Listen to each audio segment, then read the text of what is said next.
గంభీరమైన రూపం, ఒంటిపై పసుపు రంగు, భయం పుట్టించే ఆకారం, చేతిలో ఇరగోల, కాళ్లకు మూవలు, నోటిలో నిమ్మకాయ, బుగులు పుట్టించే విన్యాసాలు.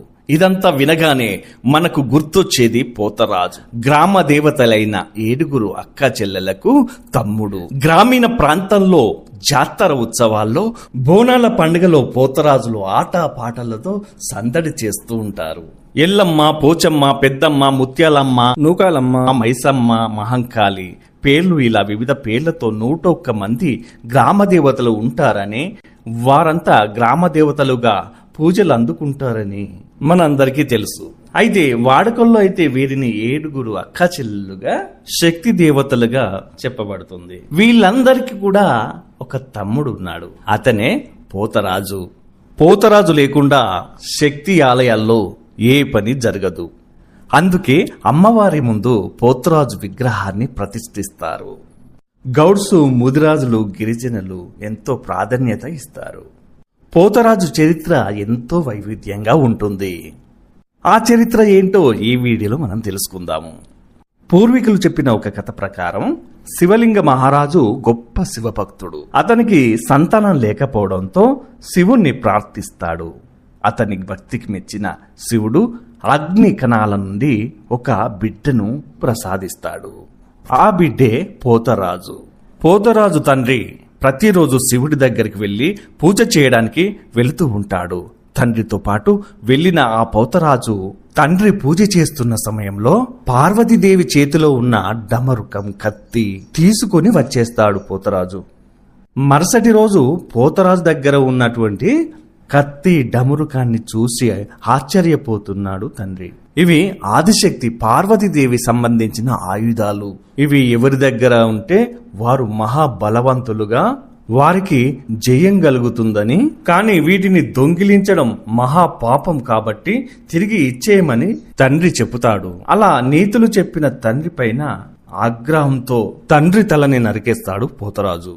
అప్పుడు ఆ తండ్రి ఇలా అంటాడు, కన్న తండ్రిని కూడా చూడకుండా నన్నే నరికేశావు, కాబట్టి నీ చేతిలో పట్టుకొని ఉన్న నా తలను, కత్తిని ఎప్పుడైతే కింద పడివేస్తావో అప్పుడే నీవు మరణిస్తావు అని కోపంతో తండ్రి శపిస్తాడు. అప్పటి నుండి పోతరాజు ఎడమ చేతిలో తండ్రి తల, కుడి చేతిలో కత్తి పట్టుకుని ఉంటాడు. అప్పటి నుండి పోతరాజు అపజయమంటూ లేకుండా రాజ్య పరిపాలన చేస్తున్నాడు. మహాబలవంతుడైన పోతరాజు శివలింగ పట్టణంలో విభూతి గడ్డలతో కోటను నిర్మించుకుని ఎదురులేని రాజుగా పేరు పొందాడు. ఆ సమయంలోనే పాండవులు ఏకచక్రపురం అనే గ్రామంలో బ్రాహ్మణ వేషంలో ఉంటారు. ఒకరోజు భీముడు కట్టెలు అమ్మడానికి శివలింగ పట్టణం బయలుదేరుతాడు.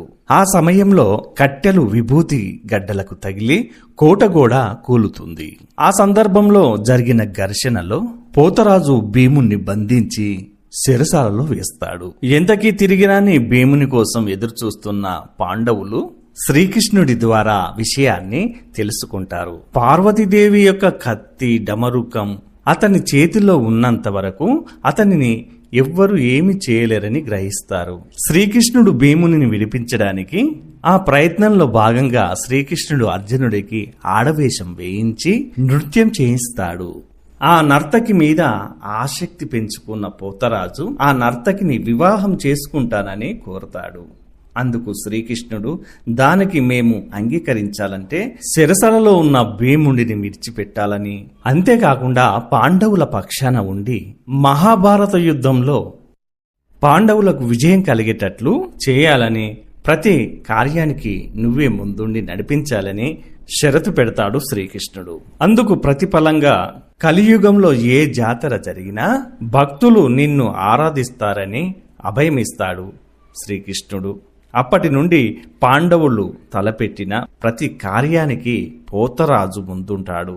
అందుకే అప్పటి నుండి పోతరాజు ముందుంటే ఏ కార్యమైనా సఫలీకృతం అవుతుందని భక్తులు నమ్ముతారు.